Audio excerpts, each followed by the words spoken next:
Bonjour à tous. Alors dans cette vidéo aujourd'hui, j'avais envie de vous partager mon opinion à propos de la pensée de Thaïs Descuffon, donc sur sa vision de l'homme et de la femme particulièrement. Alors Thaïs Descuffon, c'est une femme influenceuse sur YouTube, qui fait des vidéos sur YouTube, qui est également présente sur d'autres canaux et qui est extrêmement connue. C'est-à-dire que là hier j'ai regardé donc son nombre d'abonnés sur YouTube, elle en avait 208 000. Donc abonnés sur YouTube, elle en a plus de 200 000 donc. Et donc il y a de fortes chances que vous la connaissiez déjà. Mais au cas où vous ne la connaisseriez pas, eh bien je vais faire un petit résumé donc de l'historique. C'est-à-dire qu'en fait au début elle faisait des vidéos sur son orientation politique, donc qui est située à droite. Elle faisait des vidéos notamment sur l'immigration, sur le féminisme, elle a fait des vidéos là-dessus. Bref, ici ce n'est pas ce qui va m'intéresser moi. Par la suite, donc à la suite de ces vidéos, elle a fait beaucoup de vidéos où elle va traiter des relations hommes-femmes et de la masculinité ou de la féminité notamment. Et c'est cela qui m'intéresse ici, c'est notamment ces vidéos, c'est grâce à ces vidéos que moi je l'ai connue, et que beaucoup de gens l'ont connue puisque ça lui a fait augmenter beaucoup sa notoriété et sa visibilité sur YouTube. Bref, il y a donc plusieurs aspects que j'aimerais aborder ici dans cette vidéo avec vous. Il y en a 3 ou 4, enfin 4, voilà. Donc le premier aspect que je voulais aborder ici avec vous, c'est le fait que Thaïs va beaucoup parler dans ses vidéos de ce qu'elle va appeler la nature féminine ou de la psychologie féminine, ce qui revient exactement à la même chose. Et donc cette nature ou cette psychologie féminine, elle va la décrire de manière très détaillée et très précise. Le souci selon moi, c'est que ce qu'elle décrit en réalité est une vision très toxique de la féminité. C'est ce que moi j'ai appelé dans mes vidéos le féminin toxique. Voilà, mais je reviendrai sur cette notion de toxicité par la suite justement. Et donc elle décrit très très bien cette féminité toxique qui est d'après moi toxique. Puisque je suis à peu près d'accord sur tout ce qu'elle dit dans ses vidéos sur ce sujet, lorsqu'elle en parle. Bien sûr, je ne suis pas d'accord sur absolument tout, mais sur presque tout, disons. La différence entre elle et moi, c'est qu'elle va ériger donc cette réalité en normalité, qu'elle va en faire une généralité, qui est d'ailleurs une mécanique et un comportement très masculin, au passage. Et donc, comme je l'ai dit, elle va ériger cette réalité en normalité, et d'une certaine manière, il y a une vision fataliste dans sa vision des choses, c'est-à-dire qu'elle va dire que cette féminité toxique est donc présente chez toutes les femmes, et que, d'une certaine manière, c'est quelque chose qui est obligatoire, qui est fataliste en quelque sorte. Il ne peut en être autrement, en quelque sorte.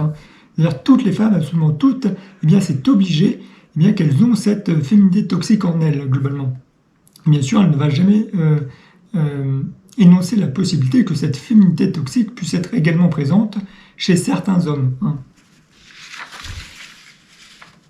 Alors que moi, au contraire, je vais dire que pour équilibrer cette toxicité du féminin, il faut devenir plus masculin. Ça, c'est mon discours à moi, c'est ma vision des choses à moi, que je partage donc dans mes vidéos.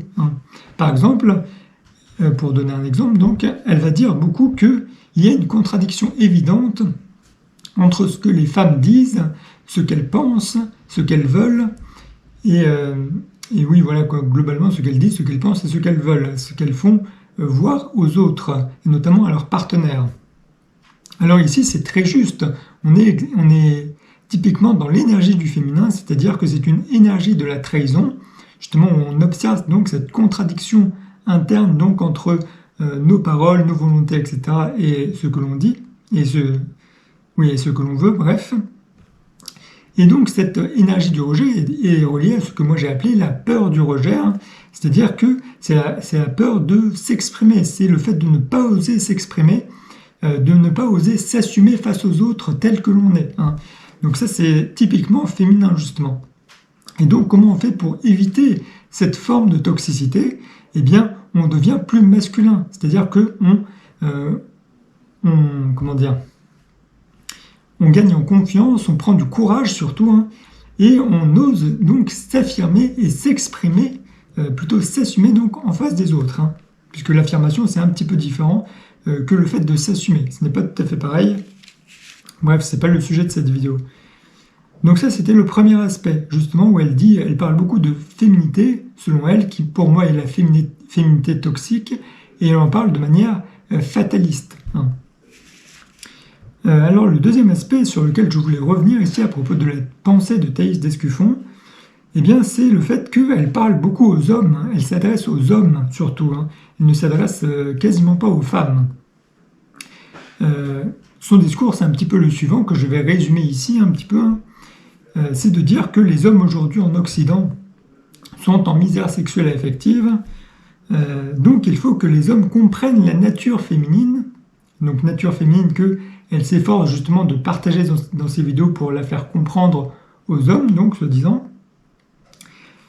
Et donc c'est en comprenant cette psychologie féminine et cette nature féminine qu'ils vont parvenir donc à s'y adapter en fait, et à faire en sorte de pouvoir attirer les femmes, à faire en sorte d'être attractif pour elles en quelque sorte. Voilà.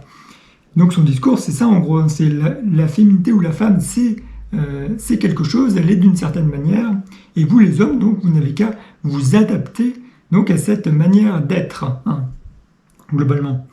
Mais le problème ici, c'est qu'elle ne s'est jamais dit peut-être que bien certains hommes n'avaient pas envie de s'adapter à cette manière d'être des femmes que moi je considère toxique et que certainement beaucoup d'autres hommes considèrent également toxique.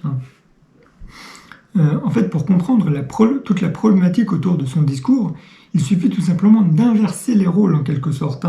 C'est-à-dire que si moi, par exemple, en tant qu'homme, eh bien, je faisais des vidéos pour caractériser très précisément qu'est-ce que c'est que la masculinité toxique, que je disais que tous les hommes eh bien, avaient cette masculinité toxique en eux, qu'ils étaient tous toxiques en quelque sorte, et que je disais aux femmes donc, ben voyez, les hommes ils sont comme ça, donc vous, en tant que femme, si vous voulez avoir un homme, eh bien il faut tout simplement que vous vous adaptiez donc à ce type de comportement, puisque de toute façon les hommes sont comme ça.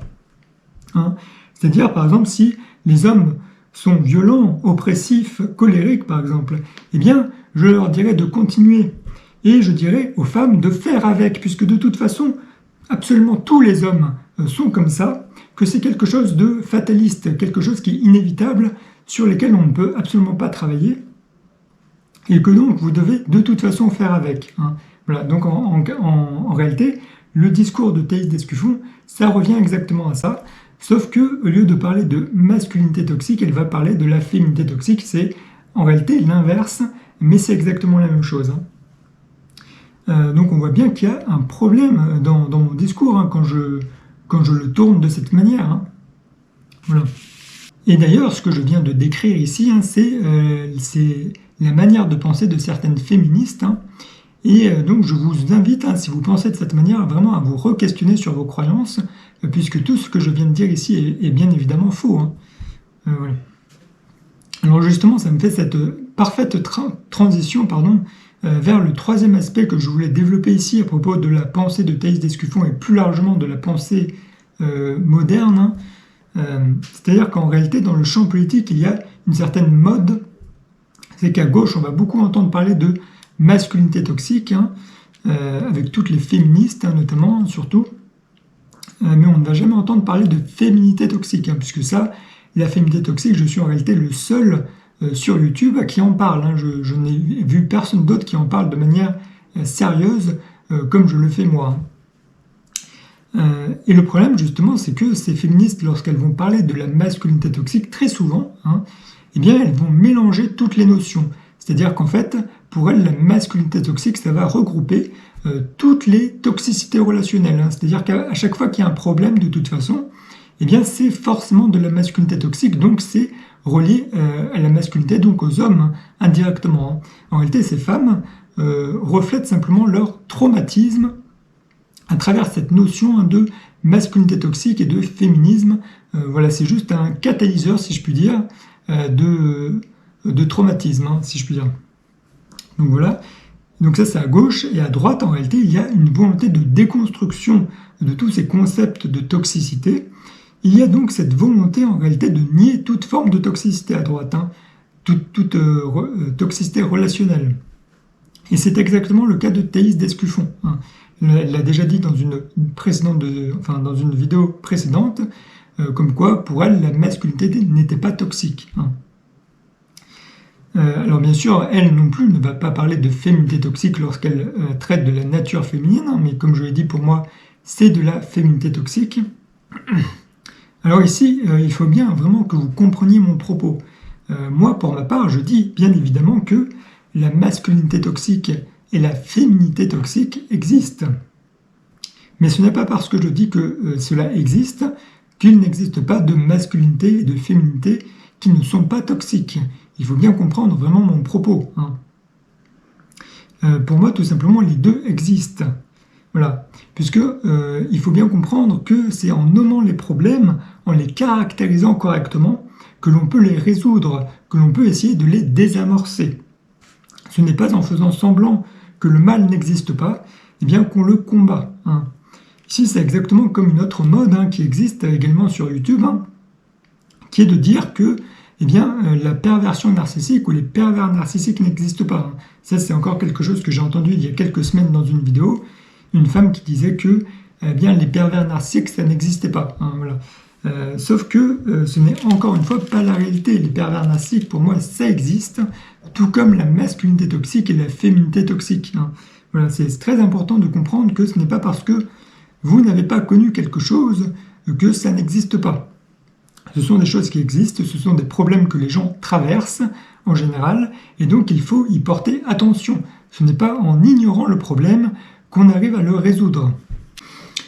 Alors le quatrième aspect sur lequel je voulais revenir ici, c'est bien évidemment la formation que Thaïs a lancée il y a quelques semaines maintenant, donc voilà, où elle propose justement une sorte de forum, surtout où elle va soi-disant prodiguer ses conseils aux hommes qui viendraient donc sur son forum, hein, qu'elle a appelé Conquête de valeur. Voilà, pour 20 ou 50 euros par mois, quelque chose comme ça. Alors moi, je ne vais pas dire que c'est de l'arnaque comme ce que certains hommes disent, hein. J'ai déjà vu plein de vidéos d'hommes qui vont dire que c'est de l'arnaque. Je comprends d'ailleurs leur point de vue, hein.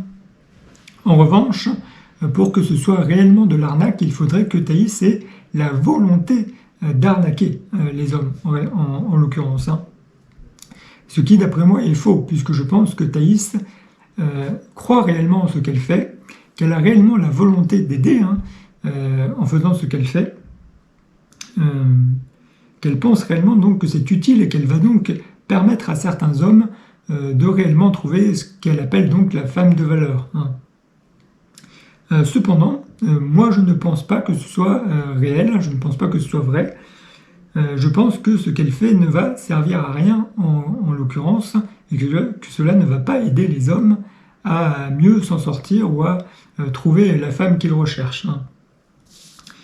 Pour moi, les problèmes relationnels qui existent aujourd'hui dans la société occidentale, hein, surtout, sont tellement importants et sont surtout d'origine tellement large et tellement diverses et variées, que ce n'est pas donc avec sa formation à 20 ou 50 euros par mois que cela va changer quoi que ce soit à cette forme de réalité, hein. Puisqu'il y a des problèmes, bien sûr, dans le champ politique qui vont rentrer en compte, hein, mais également d'un point de vue énergétique, traumatique, c'est-à-dire qu'aujourd'hui, beaucoup de personnes ont des traumatismes à cause de la manière dont s'agencent les relations de nos jours, hein. Voilà, donc il y a énormément de problèmes au niveau relationnel de nos jours, et ce n'est vraiment pas avec sa formation qu'elle va vraiment aider les hommes à réussir à trouver une femme de valeur, hein. Comme je l'ai dit, son discours, c'est un petit peu le suivant, hein, c'est la société a changé, c'est donc aux hommes de s'adapter aux nouvelles femmes qui existent aujourd'hui, hein.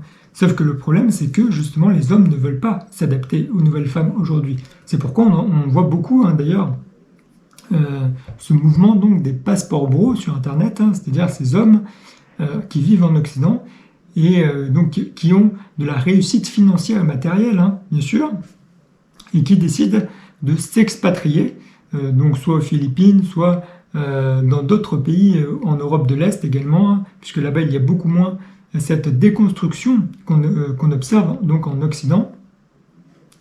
Et donc, il décide de s'expatrier pour justement trouver une femme ailleurs. Hein. Ça montre bien que justement, les hommes ne veulent pas s'adapter à cette nouvelle forme de réalité et qu'ils ne s'adapteront jamais, voilà, globalement.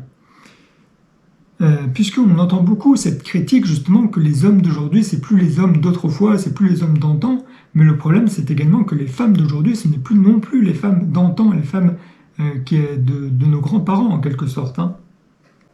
Puisque entre-temps, il y a eu 70 ans de féminisme, il y a eu 70 ans de propagande gauchiste, anti-patriote, anti-famille, libérale à outrance du point de vue des mœurs, bien sûr je parle, destructrice des valeurs, des coutumes et des traditions, et donc on ne peut pas revenir indemne d'un tel désastre, d'une telle déconstruction. Hein.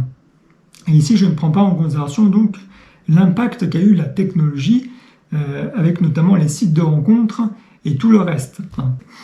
En réalité, d'après moi, Thaïs ferait mieux de se concentrer sur les femmes, de s'adresser aux femmes, de faire en sorte qu'elles redeviennent un petit peu ce qu'elles ont été par le passé, qu'elles redeviennent plus attractives pour les hommes, pour que les hommes n'aient plus envie de partir trouver des femmes ailleurs, et que ils aient encore envie donc de se mettre avec une femme ici. Voilà, c'est ça la clé en réalité. Sauf que Thaïs s'adresse beaucoup trop aux hommes d'après moi. Il faut savoir que, bien sûr, il y a énormément d'hommes sur Internet qui s'adressent déjà aux hommes, hein, qui parlent déjà aux hommes. Et donc, en réalité, nous, les hommes, on n'a pas besoin de Thaïs Descuffon pour nous expliquer la réalité de la nature féminine ou de la nature masculine, etc. Hein, voilà. Donc, c'est ce qui conclut cette vidéo. N'hésitez pas, bien sûr, à me dire ce que vous en avez pensé en commentaire, à me partager votre avis, à aimer cette vidéo si vous l'avez appréciée, à la partager également. Suivez-moi également sur Twitter si vous le souhaitez. C'est une sécurité également pour cette chaîne si jamais j'ai des problèmes. Et sur ce, je vous souhaite une bonne journée. À la prochaine.